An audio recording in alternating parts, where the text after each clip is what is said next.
Hello guys, welcome back to the study. This is Dheeraj Kumar. अभी हम लोग करेंगे Indian coast guard Navik DDB Yantrik के सेक्शन 1 के लिए मैथ के कुछ वीपीआई क्वेश्चन जो कि पिछले एग्जाम में पूछे गए थे। तो चलो विदाउट वेस्टिंग टाइम इसको कंटिन्यू कर लेते हैं। और कंटिन्यू करने से पहले एक चीज़ मैं कहना चाहूँगा कि पिछली वीडियो को अगर आपने नहीं देखा, इसके मतलब वीपीआई क्वेश्चन और प्रीवियस ईयर क्वेश्चन का पार्ट 1 भी मैंने दिया था। अगर आपने नहीं देखा तो जाके देख लो, वो भी इंपॉर्टेंट थे, ठीक है। और स्टार्टिंग के 3 से 4 क्वेश्चन ईजी हो सकते हैं, बट इसका मतलब ये नहीं कि पूरा क्वेश्चन आपको ईजी लगे, ठीक है। इसमें 10 क्वेश्चन है प्रीवियस ईयर के, इसमें से शुरू के 3 से 4 क्वेश्चन ईजी हैं, उसके बाद थोड़े से मॉडरेट लेवल के। तो कोशिश करना 10 क्वेश्चन सही करना, और इन 10 क्वेश्चन को सही कर देने का मतलब कि एग्जाम के सारे क्वेश्चन सही होंगे आपके। पहला क्वेश्चन कह रहा है 4/5, 6/8 और 8/25 का एचसीएफ क्या होगा। देखो, मैंने एचसीएफ एलसीएम इस बार के एग्जाम के लिए पढ़ाया नहीं, बिकॉज पिछली बार पढ़ा दिया था, ठीक है। फिर भी कुछ बच्चों ने पढ़ा नहीं पिछली बार वाला, तो एक रिवीजन के लिए मैं इसमें 3 से 4 क्वेश्चन मैंने डाल दिया ताकि ये सभी क्वेश्चन एग्जाम में आए तो आप बना लोगे।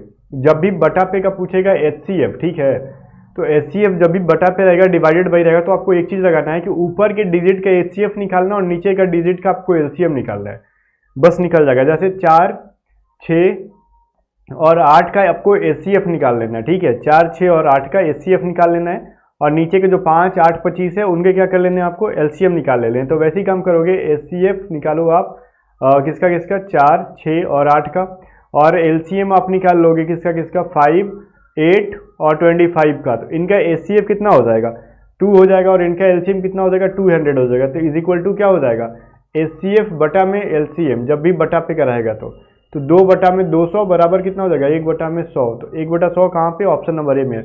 और एक चीज़ ध्यान देना, जब भी अगर एचसीएफ पूछा तो ऊपर में एचसीएफ नीचे में एलसीएम रखेंगे, लेकिन इसका क्या था, अगर एलसीएम निकालो, लघुत्तम समवर्तक निकालो, तो ऊपर में एलसीएम और नीचे में एचसीएफ रखते हैं, इसको उल्टा कर देते हैं, ठीक है। चलो क्वेश्चन नंबर 2 कह रहा है यदि 2 संख्याओं का लसौ मतलब एलसीएम 231 है, इन 2 संख्याओं का मसौ अगर 11 है, तो इनमें से एक संख्या 77 है, तो दूसरी संख्या ज्ञात करो, ठीक है। तो देखो, एक फॉर्मूला होता है ना, एलसीएम इंटू एचसीएफ, ठीक है, इज इक्वल टू हो जाएगा first number into second number. तो आपको यहाँ पे एलसीएम दे रखा है 231 और एचसीएफ दे रखा है 11। फर्स्ट नंबर कह रहा है 77 और दूसरा संख्या नहीं पता है, तो हम एक्स मान लेते हैं, ठीक है। तो ये डिवाइड दे दोगे 7 बार में कट जाएगा, और तो एक्स बराबर कितना हो जाएगा, 231 बटा में 7 मतलब 33, ठीक है। ये आपका करेक्ट आंसर हो जाएगा, ऑप्शन नंबर बी। तो ये सभी चीजें अगर आपने नहीं पढ़ा है कभी भी, तो आप टेस्ट सीरीज बाई कर लो, जो ए टू जेड स्टडी की तरफ से ऑनलाइन टेस्ट सीरीज जो है ना लॉन्च हुई है, वो पढ़ लो, क्योंकि उसमें क्वेश्चन के टेस्ट सीरीज के बाद में आपको ऐसे वीडियो सोल्यूशन मिल जाएगा, तो उसमें आपका कंसेप्ट भी क्लियर हो जाएगा, और आप सेक्शन 1 के अंदर 55 प्लस स्कोर भी कर लोगे आउट ऑफ 60। तो टेस्ट सीरीज का लिंक डिस्क्रिप्शन में, इसकी प्राइस भी बहुत कम रखी गई है ताकि आप सेक्शन 1 के अंदर ज़्यादा से ज़्यादा स्कोर कर सको। उसमें साइंस, मैथ, रीजनिंग, इंग्लिश सब कुछ है, ठीक है। और देखो यहाँ पे कह रहा है 10, 12, 15 और 18 और 20 सैनिकों की टुकड़ी में एक ठोस वर्ग के रूप में निकाले जाने वाले सैनिकों की सबसे कम संख्या क्या हो जाएगी, ज्ञात करो। अब देखो गाइस, क्या रहना कि 10, 12, 15, 18 और 20 सैनिकों की टुकड़ी, और वो भी कह रहा है कि ठोस वर्ग, मतलब कह रहा है कि इसको परफेक्ट स्क्वायर में चेंज करना है, ठीक है। किसमें करना है, आपको परफेक्ट स्क्वायर के रूप में चेंज करना है, और सॉलिड स्क्वायर कह लो, परफेक्ट स्क्वायर कह लो, ये चीज दिया रहता है आपके एग्जाम में। तो कैसे, सबसे पहले क्या करेंगे हम लोग, एलसीएम निकालेंगे। एलसीएम जब, क्योंकि कम से कम संख्या क्या आएगा, तो एलसीएम निकालो, 10, 12, 15 और 18 और 20 का, इनका एलसीएम निकालो। अब एलसीएम जितना आता है, एलसीएम आ जाएगा आपका 180। तो अब ये देखना है कि इनका जो हमको आएगा 180 आ रहा है, तो 180 तो एक परफेक्ट स्क्वायर है नहीं, 180 स्क्वायर नहीं ना है किसी चीज का, तो 180 तो होगा नहीं आपका ऑब्वियसली। अब इसके अंदर देखो 500 जो है वो भी क्या है, स्क्वायर नहीं है, 600 स्क्वायर नहीं है, 800 स्क्वायर नहीं है, स्क्वायर है कौन, 900। और ये चीज देखना है कि 900 जो है वो 180 से डिवाइड भी होना चाहिए, ठीक है। तो ये 5 बार में डिवाइड भी हो जाए, तो ये कंप्लीटली कट भी जाना चाहिए, और वो परफेक्ट स्क्वायर भी होना चाहिए। तो इस तरीके से आपका आ जाएगा, ठीक है। अगर हो सकता था कि आपको यहाँ पे 500 के जगह पे कुछ ऐसा वर्ड 625 दे देता, तो ये भी तो परफेक्ट स्क्वायर है, लेकिन वो 180 से कंप्लीटली कटेगा नहीं, ठीक है। अगर तो ऑप्शन में 400 दे देता, तो ये भी तो परफेक्ट 20 का स्क्वायर है, तो इसका मतलब 400 आंसर थोड़ी हो जाएगा, 180 से वो परफेक्ट डिवाइड भी होना चाहिए, तभी जाके वो परफेक्ट स्क्वायर को हम लोग आंसर करेंगे, ठीक है। तो यहाँ पे 180 से डिवाइड होने वाला कौन है, सिर्फ और सिर्फ 900, जो डिवाइड भी हो रहा है पूरी तरीके से और परफेक्ट स्क्वायर भी है। तो करेक्ट आंसर क्या हो जाएगा अपना, 900, ठीक है। यहाँ पे 900 बटा में 180 करोगे तो ये कंप्लीटली कट जाएगा ये। क्वेश्चन नंबर 4 कह रहा है कि 2 संख्याएं जो है 4:5 के अनुपात में यदि उनका महत्तम समवर्तक 16 है, तो 2 संख्याओं का योग कितना होगा।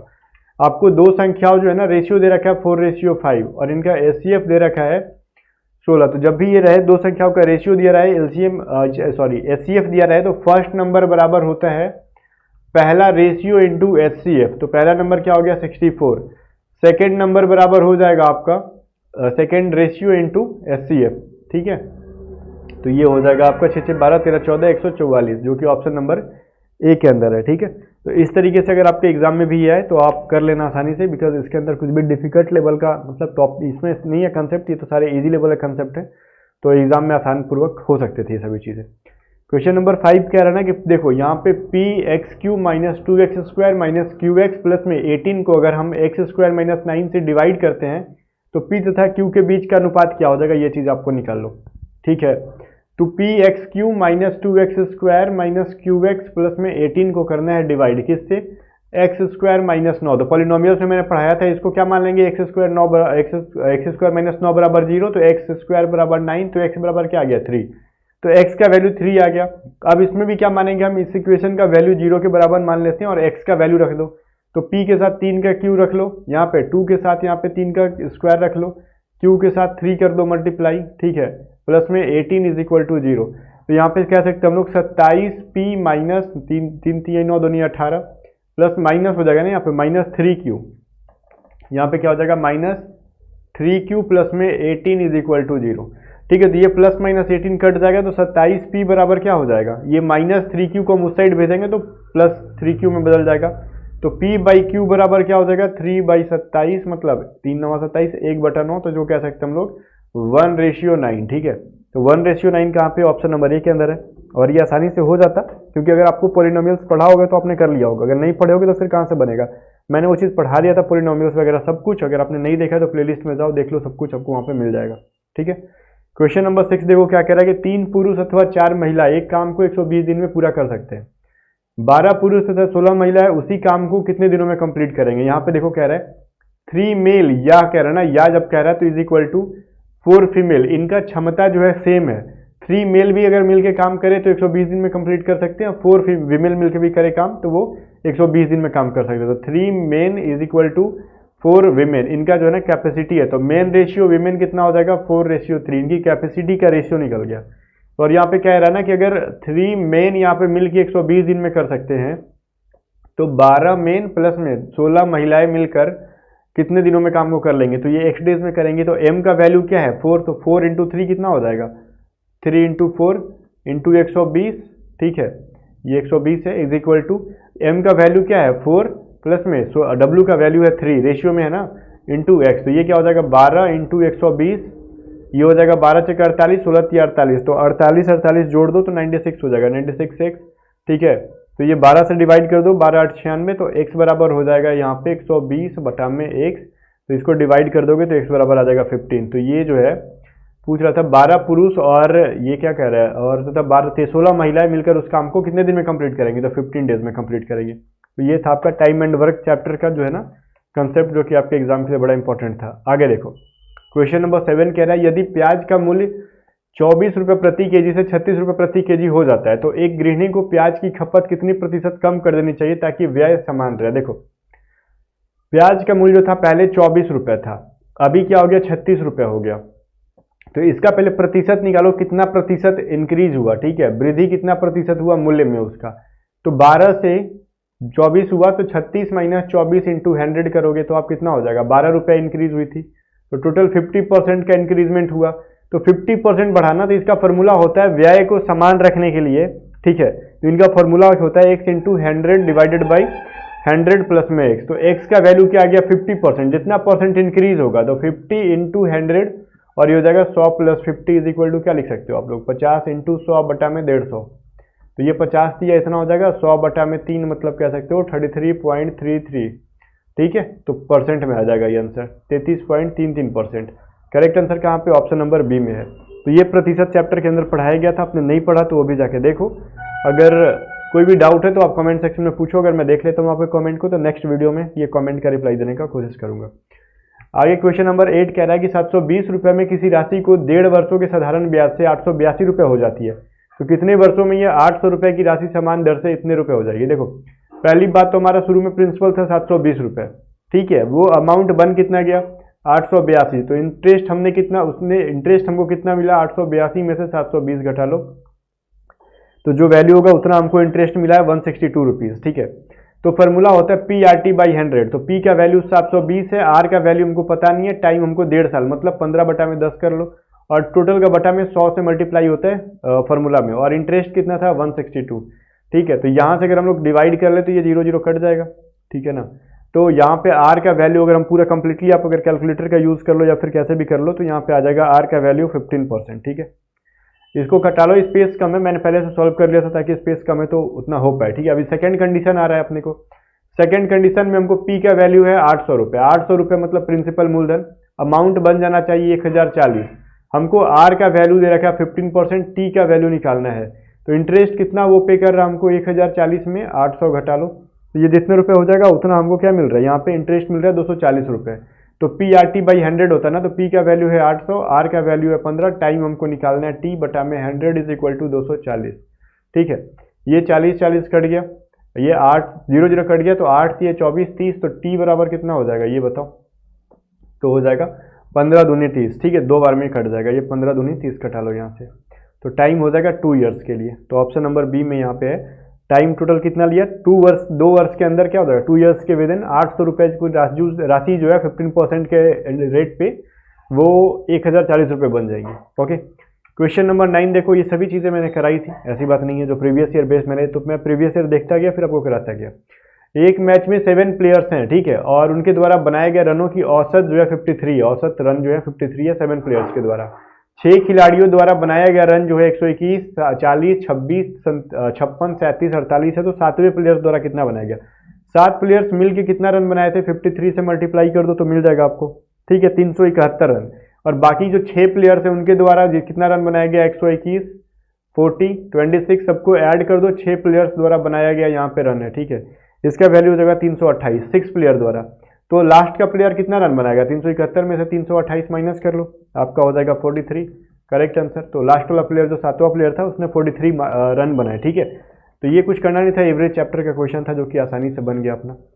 और चलो क्वेश्चन नंबर 10 कह रहा है कि सेक ए प्लस में कॉस ए इंटू यहाँ पे डिवाइड होगा। ठीक है, सेक ए माइनस कॉस ए का वैल्यू, इसको अगर हम लोग सॉल्व करते हैं तो इसका वैल्यू क्या हो जाएगा, ये चीज़ आपको बतानी है। तो सबसे पहले यहाँ पे तुमको ये चीज़ पता होना चाहिए कि यहाँ पे है क्या, सेक ए इंटू जो है ना, यहाँ पे इंटू की जगह पे सेक ए प्लस में कॉस ए जो है, यहाँ पे अपने को डिवाइड वाला चिन्ह यहाँ पे लगा देना चाहिए। ठीक है, क्योंकि डिवाइड आपके एग्जाम में होगा, यहाँ पे डिवाइड छूटा हुआ है। चलो ये आपका जो है अब आपको डिवाइड लग गया। अब इसको अगर हम लोग बनाते हैं, देखो यहाँ पे मैंने डिवाइड लिख दिया और इंग्लिश वाले में नहीं लिखा है, तो इंग्लिश वाले में भी ज़रा मैं 1 सेकेंड के अंदर यहाँ पे डिवाइड कर देता हूँ ताकि बच्चों को समझ में आए। ठीक है, चलो डिवाइड लग गया। तो यहाँ पे कैसे लिख सकते हैं इसको हम लोग, सेक ए प्लस में कॉस ए डिवाइडेड बाई क्या कर सकते हो इसको, सेक ए माइनस कॉस ए, ये हम लोग लिख सकते हैं। और ज़रा मैं इसको साफ से लिख दूँ यहाँ पे, सेक ए माइनस कॉस ए हो जाएगा। ठीक है, अब देखो इसको कर क्या सकते हैं हम लोग, सेक ए को क्या लिख सकते हैं हम लोग, 1 बटा में कॉस ए लिख सकते हैं हम लोग। ठीक है, प्लस ये ऑलरेडी कॉस ए है, और इसको भी कह सकते हैं हम लोग 1 बटा में cos A minus cos A. ठीक है, अब यहाँ पे बटा पे का जोड़ करोगे तो क्या आ जाएगा इसका वैल्यू, ये हो जाएगा, अगर लिखते हैं एलसीएम निकालो तो कॉस ए बटा में 1 प्लस में कॉस स्क्वायर ए हो जाएगा, बटा पे का जोड़ करो तो यहाँ पे हो जाएगा 1 माइनस कॉस स्क्वायर ए बटा में कॉस ए, बटा पे का जोड़ करो ना, इसको एलसीएम लेके, इसके बटा में 1 छुपा हुआ है, इसके बटा में 1 छुपा हुआ है, तो ये कॉस ए कट जाएगा, बचेगा क्या, 1 प्लस में कॉस स्क्वायर ए बटा में 1 माइनस कॉस स्क्वायर ए। ठीक है, ये 1 बराबर क्या लिख सकते हैं, देखो हम लोग पढ़े हैं sine square theta plus cos square theta बराबर 1 होता है, तो 1 को हम लोग ये लिख सकते हैं ना, साइन स्क्वायर ए प्लस में कॉस स्क्वायर ए प्लस में क्या हो जाएगा आपका यहाँ पे, या फिर हम लोग इसको इस तरीके से लिख लेते हैं, यहाँ पे साइन स्क्वायर ए है ना, कॉस स्क्वायर ए, तो इसको हम लोग लिख सकते हैं, या फिर छोड़ो यहाँ पे हम लोग यहाँ पे नहीं करेंगे, यहाँ पे हमको सिंपली क्या मिल रहा है, 1 प्लस कॉस स्क्वायर ए बराबर क्या होता है, साइन स्क्वायर ए होता है, इसको हम लोग साइन स्क्वायर ए में चेंज कर लेते हैं। ठीक है, ये हो जाएगा साइन स्क्वायर ए, और इसके जगह पे हम लोग लिखेंगे 1 माइनस कॉस स्क्वायर ए। ठीक है, और यहाँ पे ये चीज़ नहीं होगा, रुक जाओ जरा, यहाँ पे कुछ मिस्टेक है ना, मैं यहाँ पे पहले ठीक कर लेता हूँ इसको, क्या होगा यहाँ पे, ऊपर वाले को बिना छेड़छाड़ किए हम लोग नीचे वाले को चेंज करके देखते हैं क्या होता है। यहाँ पे सिंपली कुछ नहीं करना है, ऊपर वाले को छेड़छाड़ ही मत करो, वो छोड़ दो, वो छेड़छाड़ करोगे तो गलत फॉर्मूले पे जाएगा वो। 1 प्लस कॉस स्क्वायर ए छोड़ दो, अब यहाँ पे 1 माइनस कॉस स्क्वायर ए को हम लोग क्या लिख सकते हैं, ये 1 का वैल्यू क्या होता है ये चीज़ आपको देख लेना है। ठीक है, ये 1 को चेंज कर दो, ये 1 बराबर क्या होता है साइन स्क्वायर थीटा प्लस में कॉस स्क्वायर थीटा, ठीक है। तो ये लिख सकते हैं हम लोग साइन स्क्वायर ए कह लो यहाँ पे, ठीक है, ए प्लस में क्या हो जाएगा कॉस स्क्वायर ए माइनस कॉस स्क्वायर ए, ठीक है। तो ये कॉस स्क्वायर ए कॉस स्क्वायर कट जाएगा आपका, तो ये कॉस स्क्वायर कट गया, तो ये क्या बच गया 1 बटा में साइन स्क्वायर ए, ठीक है, प्लस में क्या बच गया ये कॉस स्क्वायर ए। तो इसको हम लोग क्या लिख सकते हैं 1 बटा में साइन स्क्वायर ए प्लस में क्या लिख सकते हो आप कॉस स्क्वायर ए बटा में साइन स्क्वायर ए, ठीक है। अब इसके ऑप्शन से मैच नहीं कर रहा है तो ऑप्शन में कुछ गलतियाँ होंगी ऑब्वियसली, इसके अंदर हमको देखना होगा। एक्चुअली यहाँ पे ऑप्शन ही गलत है, इसके वजह से हमारा आंसर इधर उधर जा रहा है। देखो आंसर इसका ऑब्वियसली आ गया अपना 1 बाई साइन स्क्वायर ए को क्या लिख सकते हो कॉसेक लिख सकते हैं हम लोग, कॉसेक स्क्वायर ए कर सकते हो प्लस में कॉस स्क्वायर ए बटा में साइन स्क्वायर ए को क्या लिख सकते हो कॉट स्क्वायर ए। तो यहाँ पे हमको लिखना था किसी एक ऑप्शन में, तो यहाँ पे हम लिख सकते थे इसको कॉसेक स्क्वायर ए, ठीक है, और प्लस में क्या हो जाएगा कॉट स्क्वायर ए। तो यहाँ पे हमने ऑप्शन ही में मिसमैच है, कोई नहीं ऑप्शन सुधार के मैं आपको पीडीएफ दे दूंगा, आपने लॉजिक समझ लिया तो ठीक है। मैं ऑप्शन आ नहीं रहा था आंसर, इसलिए मैं ज़रा कंफ्यूज हो रहा था। तो फाइनली यहाँ पे पता चल गया कि ऑप्शन हमारे में एरर है। तो ये सारे मेमोरी बेस्ड क्वेश्चन थे जो बच्चे ने बताए थे और कुछ नहीं, ठीक है। तो यहाँ पे समझ में आ गया, इसमें कुछ नहीं किया गया है, सिंपली आपको पहले सेक को ना 1 बाई कॉस के फॉर्म में बदल देना और एलसीएम एचसीएफ का रूल पे लगाते सॉरी बटा पे का जोड़ का रूल लगाते चल जाना, आपका आंसर आ जाएगा। और फिलहाल मैं आपको पीडीएफ दूंगा तो ये वाली चीज़ जो है मैं आपको चेंज करके दूंगा ऑप्शन, बिकॉज इसका ऑप्शन बाई चेंज है, ठीक है। तो मैं डी वाले में इस ऑप्शन को रख दूंगा कॉसेक स्क्वायर ए प्लस में कॉट स्क्वायर ए, अपना आंसर आ जाएगा, ठीक है। बाकी गाइज मिलते हैं नेक्स्ट वीडियो में, तब तक के लिए बाय बाय। और फिर भी जाते समय एक चीज़ मैं कहना चाहूँगा कि टेस्ट सीरीज का लिंक जो है डिस्क्रिप्शन में A to Z स्टडी की तरफ से जो लॉन्च हुई है, अगर आप चाहते हो सेक्शन 1 में 55 प्लस स्कोर करना आउट ऑफ 60 तो टेस्ट सीरीज को लगा लेना एग्जाम से पहले। मिलते हैं नेक्स्ट वीडियो में, तब तक के लिए बाय बाय।